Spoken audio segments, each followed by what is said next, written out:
और जैसे ही शोणितपुर के बाणासुर के नगर के प्रमुख दरवाजे में आए कि देखा सामने नंदी के ऊपर भोले बाबा बैठे हैं लिए त्रिशूल। भगवान नारायण ने कहा भोले बाबा आप? भोले बाबा ने कहा सरकार आप दोनों नहीं। भगवान ने कहा ये दुष्ट बाणासुर हमारे अनिरुद्ध को हमारे पौत्र को यहाँ बंदी बनाए रखे हैं, आज हम इसको दंड देने आए और आप क्यों खड़े हैं? भोले बाबा ने कहा प्रभु आप जिसको दंड देने आए हो मैं उसी की रक्षा के लिए खड़ा। ये कैसी विडंबना है? सारी भोले बाबा ने बात बताई। मैं वरदान में बंधा हूँ, अब तो मैं वरदान में बंधा हूँ तो मेरे रहते अब आप बाणासुर को दंड नहीं दे सकते, युद्ध होने वाला। पहले आप मुझको यहाँ से मार्ग से हटाइए। तब भोले बाबा का और नारायण का युद्ध हुआ है। लेकिन ये युद्ध कैसा? ये बिना मन का। न तो भगवान चाहते कि मैं भोले बाबा से लड़ूं, न भोले बाबा चाहते हैं। शिव महापुराण में तो वर्णन आया है कि शिव जी ने कहा है कि ऐसा करिए स्वामी, ये युद्ध कभी बंद नहीं होने वाला। इसके लिए एक उपाय है, आप जर्मभास्त्र का प्रयोग करो। ये जर्मभास्त्र का प्रयोग ऐसा होता है कि अगर इसका प्रयोग किसी के ऊपर कर दो तो वो व्यक्ति को एकदम जम्हाई आने लगती है, एकदम जम्हाई आएगी। उसका नाम है जर्मभास्त्र। तो भोले बाबा कहते हैं द्वारकाधीश आप जर्मभास्त्र चलाओ, तो जब तक मैं जम्हाई लूंगा और जम्हाई जब आती है तो शरीर शीतल हो जाता है। मेरा दोष भी नहीं है कि मैं आपसे युद्ध कर पाऊं, तो मैं युद्ध कर नहीं पाऊंगा, तब तक आप निकल जाएंगे।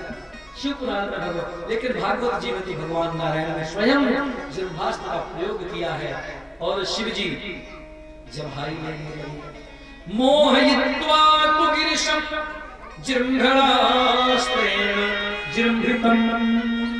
और जब भगवान बाणासुर के सामने गए और एक एक करके उसकी सभी भुजाओं को काटने लगे, मारने ही वाले थे। इतने में बाणासुर की एक कुल देवी है, नाम है कोटरा। वो कुल देवी थी, राक्षसी थी। वो कुल देवी भगवान के सामने निर्वस्त्र होकर के खड़ी हुई।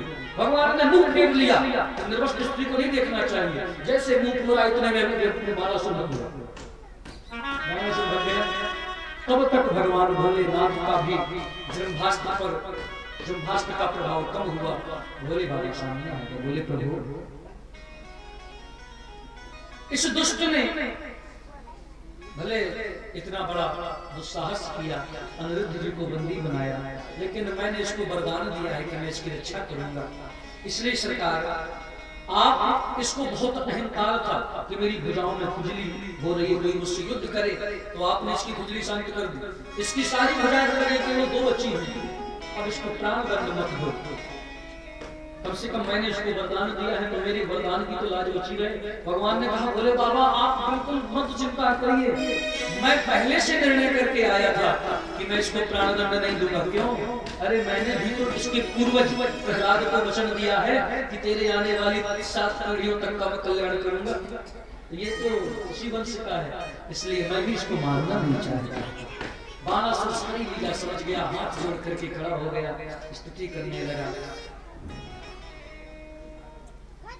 मैं एक बात बताना भूल गया, जब बाणासुर का भगवान से युद्ध हो रहा था शिव जी का नारायण, तो शैव ज्वर चला है, शैव ज्वर, शिव जी का ज्वर चला था और उधर से नारायण ज्वर चला। तो नारायण ज्वर ने शैव ज्वर को परास्त कर दिया। तो शैव ज्वर था ना, वो खड़ा होकर उसने भगवान की स्तुति करी है। उसने 4 श्लोकों में स्तुति करी है ज्वर ने। तो भगवान ने उसकी स्तुति से प्रसन्न होकर के कहा कि जाओ, ये जो 4 श्लोकों में तुमने मेरी स्तुति करी है, इस स्तुति का यदि कोई ज्वर पीड़ित व्यक्ति इसका पाठ करेगा तो उसको तुम्हारा भय नहीं लगेगा, वो ज्वर मुक्त हो जाएगा। ज्वर माने बुखार, ताप, वो ताप मुक्त रहेगा। इसलिए ये अगर किसी की बुखार ना उतर रही है, सदैव ज्वर से पीड़ित हो, बुखार बनी रहती है, डॉक्टरों से बहुत दिखवाया लेकिन ज्वर नहीं जा रहा, तो ऐसे लोगों को अगर हो सके तो वेदज्ञ वेद पाठी किसी अच्छे ब्राह्मण से इनका अनुष्ठान करावे, नहीं तो स्वयं करे, शुद्धता पूर्वक विधि से स्वयं पाठ करे तो उसका ज्वर दूर हो जाए। ये बुखार भगाने का मंत्र भागवत जी, एक दिन सर्प भगाने का मंत्र बताया था, आधे चरणका नाथस्थेयं प्रयासर्थ समुद्रम जाय माइथुरम। इसके बाद अच्छे वर प्राप्ति का मंत्र भी बताया था, दूल्हा प्राप्ति। किसी कुमारी कन्या का अच्छा विवाह अगर उसका हो और वो चाहे अच्छा दूल्हा मिले तो इस मंत्र का जप करे। कात्यायनी महामाये महायोगिन्नधीश्वरी नंद गोप सुतम देहि पतिम नित्य। ये गोपियों ने इसका जप किया है, कात्यायनी जी की उपासना करी तब भगवान ने। तो जो इसका जप करेंगे तो बढ़िया वर मिलता है। और ये देखो आज बुखार भगाने का मंत्र भी मिल गया। अब एक मंत्र और आगे बताऊंगा, विपत्ति भगाने का मंत्र सुनिएगा भैया। नमामि त्वानंत शक्तिं परेशं सर्वात्मानं केवलं यत्तिमात्रं विश्वोत्पत्तिस्थान संरोध हेतुं यत्तद् ब्रह्म ब्रह्मलिंगं प्रसाद। यह बड़ी अच्छी स्थिति है। हाँ, तो आइए वहीं पर जहां भगवान ने यही बात शिव जी से कही, बोले बाबा मैं इसको मारना नहीं चाहता, क्योंकि इसी वंश में प्रहलाद को भी मैंने वरदान दिया और ये आपका भक्त है। तो जब ये आपका भक्त है तो मैं इसको कैसे दंड दे सकता हूँ। बस इसकी बुद्धि शुद्ध हो गई, यही चाहता था। बाणासुर अनिरुद्ध जी को लेकर के आया और उषा जी को उसी समय अनिरुद्ध जी को प्रदान किया। उषा जी का अनिरुद्ध जी के साथ में विवाह।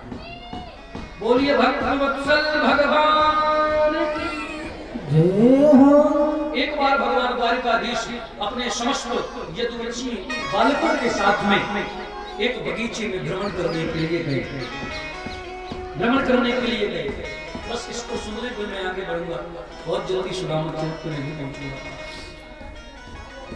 एक तो आज इनका काम भी चल रहा है सत्संग बहुत लोग, और ये है कि विश्राम है आज। यही होता है कथा में, चाहे जिसके कारण हम लोग धर्म के लिए भले कितना भी कुछ अपने कारण उसको कष्ट दे दे, लेकिन धर्म कभी किसी का मंगल नहीं चाहता। वो सबके लिए मंगल कामना करता है। लेकिन हम लोगों को भी जो धर्म हमको पालन करे, पोषण करे, उसकी सेवा के लिए तन मन धन से लगना चाहिए। हमारे कारण कहीं बाधा न हो, ये हम लोगों का भी कर्तव्य है। आइए बड़ी शांति से बोलिए भागवत भगवान की। एक बार भगवान अपने यदुवंशी बालकों के साथ में बगीचे में गए। भगवान एक जगह बैठ गए, यदुवंशी बालक खेलने लगे। खेलते खेलते यदुवंशियों को प्यास लगी।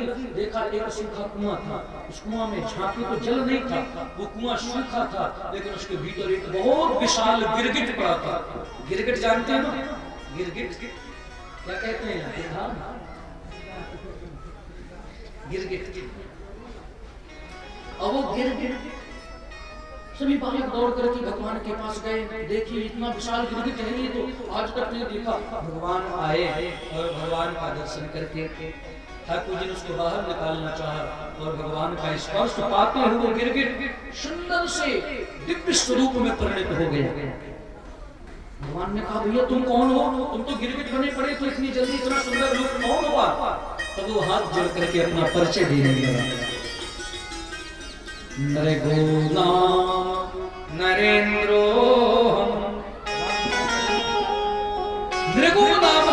हम इक्ष्वाकु तनया प्रभु। हे सरकार, मैं इक्ष्वाकु का पुत्र, इक्ष्वाकु वंश का हूं। मेरा नाम नृग है, मैं राजा हूं। किसी समय में राजा था। नृगो नाम नरेंद्र, राजा था। इक्ष्वाकु तनया प्रभु, इक्ष्वाकु का पुत्र था। इक्ष्वाकु महाराज जिनके नाम से वंश चला, इक्ष्वाकु वंश, उनका बेटा का नाम था नृग। और मैं ऐसा वैसा राजा नहीं था।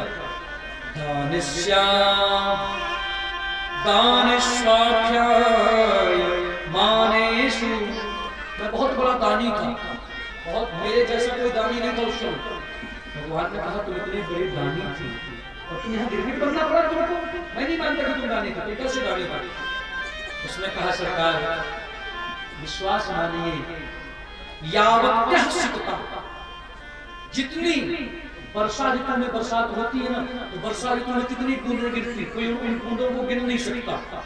जितनी वर्षा ऋतु में बूंदें गिरती हैं और जितने आकाश में तारेगण हैं, इतनी गायों का दान मैंने विप्रों को किया है। यावत्यः सिकता भूमैर् यावत्यो दिवितारकाः यावत्यो वर्षधाराश्च तावतीर ददाम स्मः। इतनी मैंने गुणगान किया। इतनी गौओं का दान करने के बाद भी तुमको गिरगिट बनना पड़ा। इसका मतलब है कि तुम जो गाय दान करते थे वो गाय ठीक नहीं थी। जो गाय दूध नहीं देती तो सोचा ये गाय महाराज को दान कर पुण्य मिल रहा है। निश्चित ही वो गाय दूध देने वाली ना ठीक नहीं होगी, बूढ़ी होगी। राजा जनक ने कहा नहीं सरकार, पयस्वनी बढ़िया दूध देती थी। तो भगवान ने कहा अगर बढ़िया दूध देती थी फिर भी तुम गिरगिट बने, इसका मतलब वो ज्यादा बूढ़ी रही थी। एक दो बार सोचा कि ये बूढ़ी हो गई है, अभी दूध देती है तो अभी दान कर दो तो ठीक है। अगर कहीं ये ज्यादा बूढ़ी हो गई, दूध देना बंद कर दो, दान नहीं कर पाए, फिर इसको घर में पालना पड़ेगा। तो तुमने बूढ़ी गाय नहीं। राजा नल बोले नहीं, पयस्वनी तरुणी थी, जवान थी। भगवान ने कहा जब दूध भी देती थी, जवान भी थी, तो इसका मतलब बहुत ज्यादा वो गाय क्रोध स्वभाव वाली नहीं होगी, मारने वाली। उसके पास जो कोई जाए तो मार देगी, थोड़ी दुष्ट स्वभाव की होगी। उसने कहा नहीं सरकार, मैं ऐसी गाय भी दान नहीं दिया। शील रूप पयस्वनी तरुणी शील रूप गुणोपन्नाः कपिला गाय को हेम श्रृंगी, और मैंने ऐसे नहीं दिया, उनके सींगों में खुरों में हेम सुवर्ण को अलंकृत करके दिया, सोना बना करके दान दिया। तो भगवान ने कहा निश्चित ही जो तुमने सोना उनकी सर पे बढ़ाया होगा वो सोना तुम्हारा अधर्म पूर्वक कमाया होगा, अन्याय पूर्वक रहा होगा, इसलिए वो तुमको अच्छा नहीं फल